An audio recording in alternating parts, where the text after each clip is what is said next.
What's up everyone? Into the Breach Advanced Edition has been out for a little over a month now, and so I wanted to come back and update the tier list that I made before with the 4 new pilots that were added to the Advanced Edition. You can see them here. Now, if you haven't seen my first video, please go ahead and watch that because I'm not going to go over all the pilots that I've already ranked again in this new video. We're really just going to do 3 things in this new video, right? The first thing is redefine, re-explain the tiers and how we're ranking and thinking about the pilots. The second thing is then actually ranking the new pilots. And then the third thing, I want to actually go over and make some changes to my first list based on different thoughts I've had since publishing it, as well as some of the comments I've seen in the YouTube video. So the first thing, re-explaining the tiers. So in a roguelike game like Into the Breach, where there are so many different kinds of scenarios and weapons and upgrades that you can come across during a run, it's really, I think, impossible to say, like, these people are definitively always, no question, the best, or these people are definitively always, no question, bad, right? So that's why underneath the tier names, I put descriptions like the people that I said were the best pilots were people who are usually really good, usually amazing. Like, you could be in almost any combination of mechs, squads, items, and you get one of these pilots and you should be like, hell yes, awesome pilot, fantastic. Second tier is pilots who I would say are usually just okay. This doesn't mean that in some circumstances they can't be amazing. Like, for example, with Abe in a self-damaging mech or weapon, he honestly is amazing. But outside of that, I consider him fine, and so he's just usually fine. Most of these other pilots here are usually fine as well. And then for the worst pilots, they're just usually bad. There could be some circumstances where they could really help you. Like, for example, if you're a beginner player, Isaac Jones' second reset could really help you. In some circumstances, Ralph's leveling up faster could help as well. But I do want to emphasize that when I'm talking about pilot tier lists, I'm really looking at just the pilot's ability, not the potential skills that they can gain, not the potential to bring them into a different timeline, just this one run, this one ability, that's what I'm looking at here. And I guess we also do have the artificial intelligence pilot who, you know, he's a perfect boy. He's done nothing wrong. He gets his own tier all to himself. So now that we've just like redefined what the tiers actually are and how I'm thinking about this tier list, let's just rate the 4 new pilots. First, we have Adam. He's the only human in the game so far that doesn't have a last name. I don't know why, but he's just Adam. And just Adam is going into the mid tier. His ability is that when you reset your turn, he gains a shield and +2 movement. And I think that's actually like really interesting because with the exception of Isaac, there really isn't any other pilot who has their skills revolving around a reset turn mechanic. And honestly, Adam would actually synergize well with Isaac because then you would get to use his ability twice per map instead of just once. I think Adam's ability is really interesting because if you don't need to use a reset once per map, then you can essentially pick and choose whenever you want to give him either a shield or an extra 2 movement. But to be honest, when I play, I will frequently use that one reset per map just because I'm like moving fast and I forget something, whatever. And so if you're the kind of person who needs to use one reset at least semi-frequently, it's trickier to use Adam because then you don't get to pick when he gets that shield and that extra movement. I will say I recently did a run as him using the Arachnophile mechs and I got the weapon, the Cryo Launcher, and so I was actually just using reset turn with him at the very beginning of every single match so I could start out with a shield and the Cryo Launcher wouldn't freeze me. And that's pretty cool, don't get me wrong, but it was basically just a poor man's Bethany because I was basically just playing Bethany, but I was playing without a reset turn, right? So while I think Adam's ability is cool and interesting, I don't really think it's anything better than mid. You know, at best, you maybe like save 1 killing blow or get 2 extra movement on 1 turn, but it's nothing like massively game-changing like some of the pilots in the top tier, in my opinion. Next pilot, a human pilot who does have a last name, is Kai Miller, and she is definitely going into the top tier for the pilots. Her ability is that when she is at full health, she's boosted, which means her attacks do 1 extra damage and she heals for 1 extra, but when she's not at full health, she loses 1 movement. Even though the movement penalty is kinda harsh, she is in the top tier because extra damage is so crucial in this game. You know, it's a game where at most enemies have like 6 or 7 health. Any bit of extra damage you can squeeze out through any means possible is tremendously valuable, especially in the early game. I don't like putting Kai on mechs that are going to be like in the heart of the battle, like a prime mech or a brute mech, but I think Kai makes the most sense on something like a ranged mech, right? Because you get that extra damage boost, but you're out of the action, so you're very unlikely to take damage. But yeah, I honestly don't have much else to say about Kai. More damage is fantastic, and as long as you keep her out of the line of fire, like the prime mechs and brute mechs will probably be, you shouldn't run into too many troubles with her. So top tier for sure.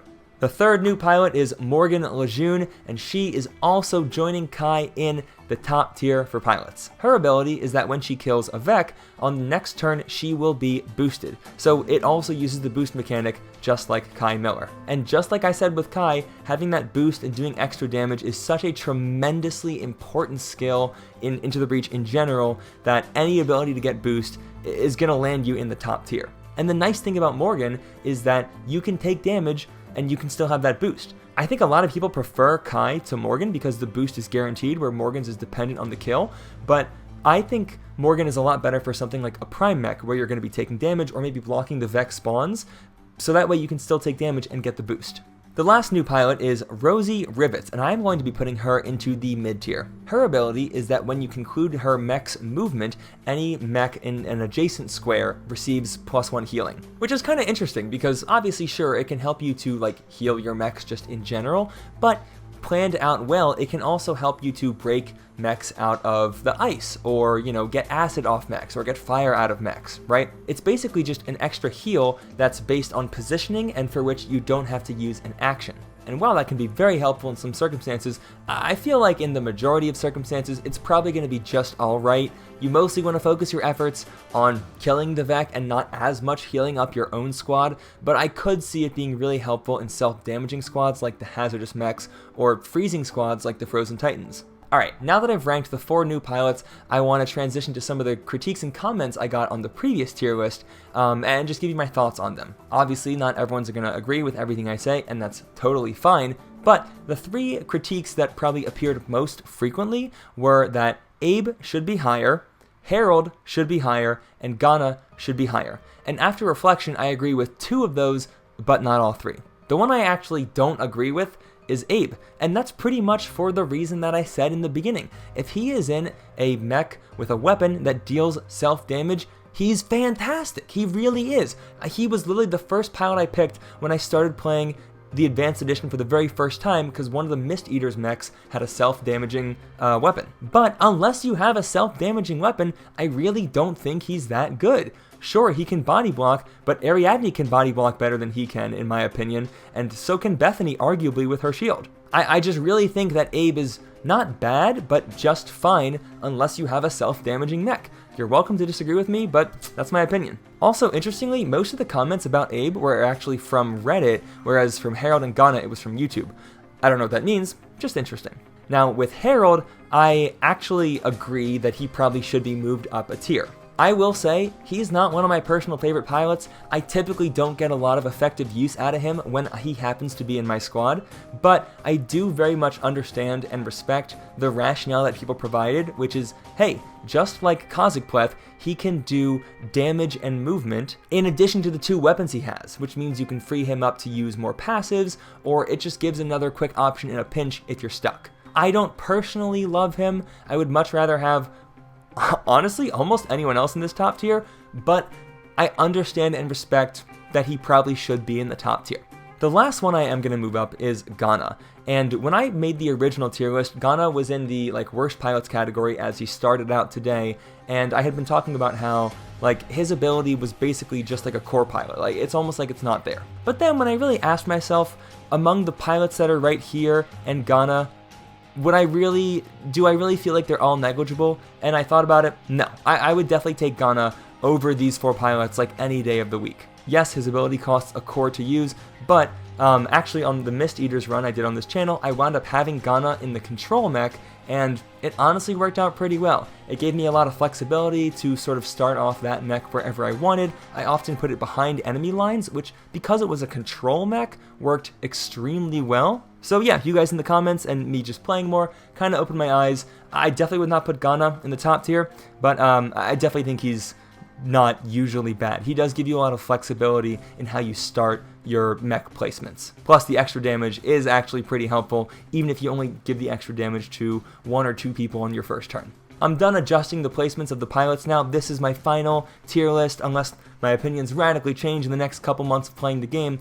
But I do want to address 2 more things I actually saw in the comments of my first video, even though the tier list is not going to change from here on out. The first was actually about Gana again, and this is when I had Gana in the bottom tier. People were like, why would you put Lily in the mid tier for getting +3 movement on the first turn, but Gana in the bottom tier for getting essentially any placement that you want on the first turn as well? And there's 2 parts to that. The first is that, like I said, I was wrong, I think, about Gana. I think he does deserve to be in mid-tier. But the second thing I think a lot of people honestly didn't get is Gana's anywhere placement is a turn 0 placement, right? You place Gana, you place your other mechs, then you let the game start, and the Vec move to wherever they move. You don't know. Lily's +3 movement and movement flexibility is a turn 1 movement. So unlike Gana, who you place wherever you want in the beginning, and then the Vec move, and then you have to figure it out with his normal movement range, you place Lily with your other mechs in the beginning, and then the Vec move, and then Lily gets the +3 movement. So you can better react to what the Vec do with Lily, whereas Gana does give you better starting position, but you can't react as well because his movement is just normal on your first playable turn. So I just had to stick up for my girl Lily. Their abilities are different. Again, I think they're both mid-tier, but so many people were just like, Lily is just definitely worse than Gana, and I just disagree. They're different. Plus, Lily doesn't cost a reactor core like Gana does, so they're different in that way too.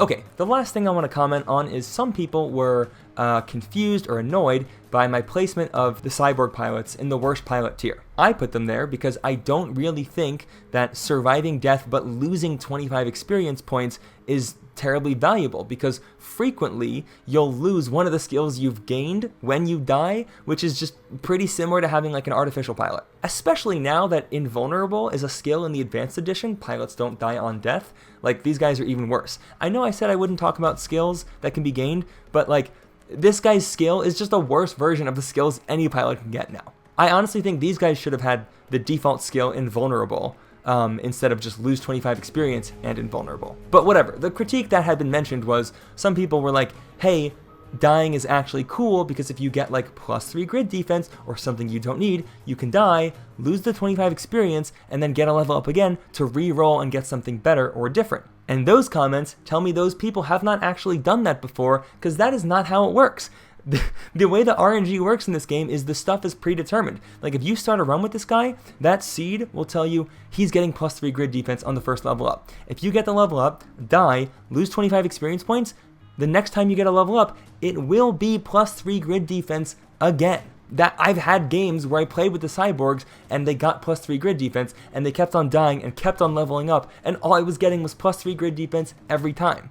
So killing them strategically to get a better pilot upgrade is not possible. So these guys are definitely staying in the worst tier. And that is actually it for the video. Thanks for watching. Please leave your thoughts, comments, feedback, critiques in the comment section below, and maybe check out some of the other Into the Breach runs I've done while you're at it.